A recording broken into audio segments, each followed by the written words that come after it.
Pernah gak sih kamu merasa belajar itu cuma kewajiban? Sebuah rutinitas yang harus dijalani, bukan dinikmati.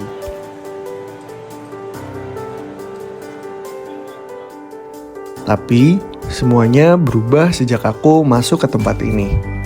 Di SU, belajar bukan cuma soal menerima materi, tapi tentang merasakan, mengalami, dan berani bertanya. Jadi kalau menurut saya itu pembelajaran itu kan bisa memberikan sesuatu yang berdampak pada mahasiswa. Tetapi itu tidak hanya searah, maksudnya apa yang saya sampaikan itu kalau bisa dipahami. Untuk mahasiswa bisa paham kan, berarti saya harus bisa membuat mereka itu tertarik dengan apa yang saya sampaikan. Bisa juga belajar by kelompok, jadi penugasan lalu dikerjakan by kelompok. Aku biasanya kan mahasiswa takut ya kalau langsung tanya ke dosennya, itu bisa diskusi dulu sama kelompoknya, terus habis itu nanti baru bisa tanya ke dosennya, ataupun juga belajar di luar kelas, bisa di kafe ataupun dimanapun setelah kelompok. Yang penting nanti ya tugasnya dikumpulin, paham materinya seperti itu, dan bisa belajar mandiri. Mau menjelang UTS atau UAS saya selalu menawarkan untuk mereview semua materi. Ya saya biasanya pakai ini ya, seperti yang saya lakukan pada hari ini, dan mereka itu sepertinya juga kalau saya lihat ketika saya tawarkan apakah akan menggunakan ini sebagai bentuk review, ini saya pakai quizzes, ini hasil hari ini, dan mereka tadi ada yang merasa deg-degan tapi kemudian menjadi bahagia ketika melihat hasilnya cukup bagus dan mereka punya kesempatan untuk mendapatkan nilai UAS yang lebih bagus.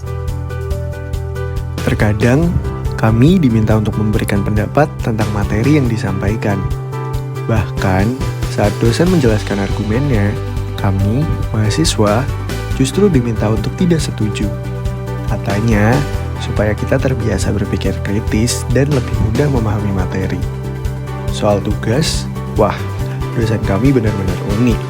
Ada yang menyuruh kami membuat video, padahal kami bukan mahasiswa perfilman. Kadang juga disuruh merancang sesuatu. Awalnya memang terasa asing dan membingungkan.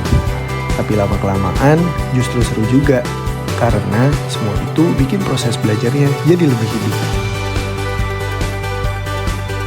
Menurut aku cukup bagus pengajarannya, penjelasannya cukup detail, dari sisi pendekatan ke mahasiswa juga cukup bagus, lebih mengenal satu sama lain.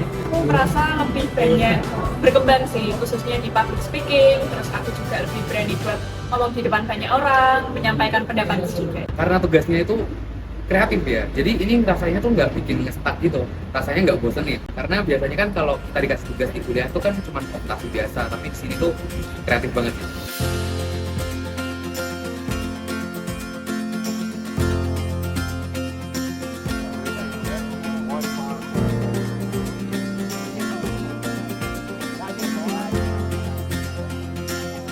Ternyata, belajar bisa jadi cerita yang menyenangkan. Bukan karena mudah, tapi karena terasa berarti.